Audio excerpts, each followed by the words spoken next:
Welcome to The Explainer. I am absolutely thrilled to have you here today.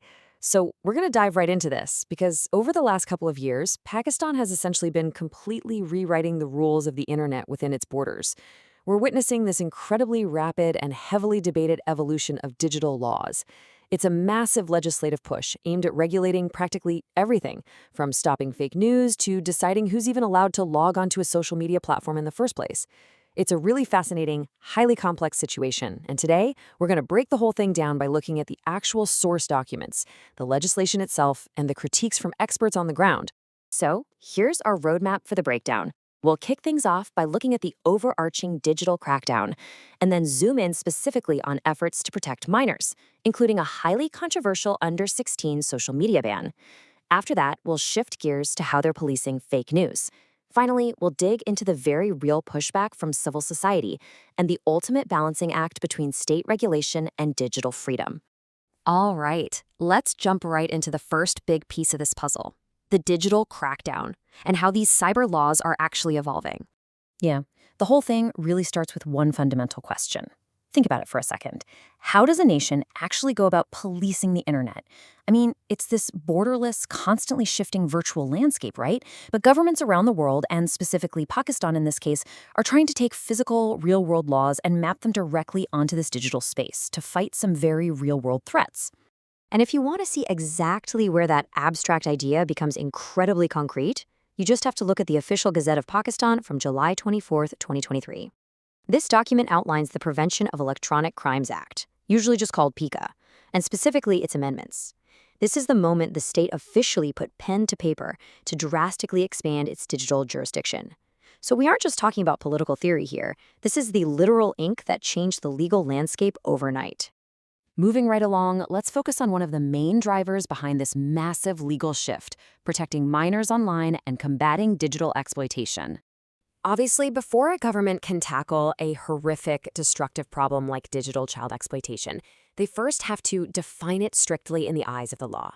So the 2023 PICA amendments established firm terminology for child sexual abuse content. They legally defined it as the representation of a child engaged in real or simulated sexually explicit conduct for primarily sexual purposes. And look, by setting these rock-solid boundaries against this abhorrent material, the state basically handed law enforcement, like the Federal Investigation Agency, the explicit, technical mandate they needed to aggressively investigate and block it.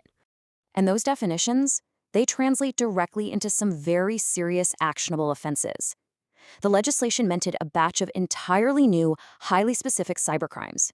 We're talking about online grooming and cyber enticement, which can now carry up to 10 years in prison. There's commercial sexual exploitation, and the penalty for that is a staggering 14 to 20 years.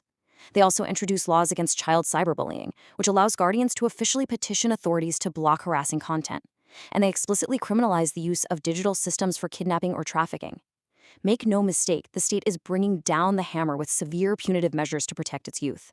Which brings us to a much more recent and massively debated proposed solution, the 2025 Age Restriction Bill, which aims for a total under-16 social ban. Fast forward to today, and there's this Senate proposal making absolute waves. It's called the Social Media Age Restriction for Users Bill 2025. And its goal? It seeks to outright ban anyone under the age of 16 from accessing platforms like TikTok, Instagram, Facebook, and WhatsApp. Period. It's actually heavily modeled after a similar, highly debated legislation we've seen coming out of Australia and New Zealand. On paper, the intent is pretty straightforward. Protect minors from online exploitation and cyberbullying by just keeping them off the platforms entirely. The Pakistan Telecommunication Authority, the PTA, would be fully tasked with shutting down underage accounts and enforcing this compliance. But here's the real kicker. How do you actually enforce a blanket ban like that? Well, with a pretty startling penalty: 6 months. Under this proposed bill, adults who help minors bypass age verification measures can face up to 6 months in prison. That is a heavy penalty, and it brings parents, older siblings, and even your local internet cafe operators directly into the crosshairs of the law. But wait, it's not just about minors. Let's shift gears for a minute and look at the government's aggressive push into policing fake news and centralizing content regulation. The state is not messing around when it comes to disinformation. To tackle this, they've set up the Social Media Protection and Regulatory Authority, SMPRA, and the Digital Rights Protection Authority, or DRPA. And the sweeping new powers they've been granted under the 2025 amendments are huge. Actually, let's break this down.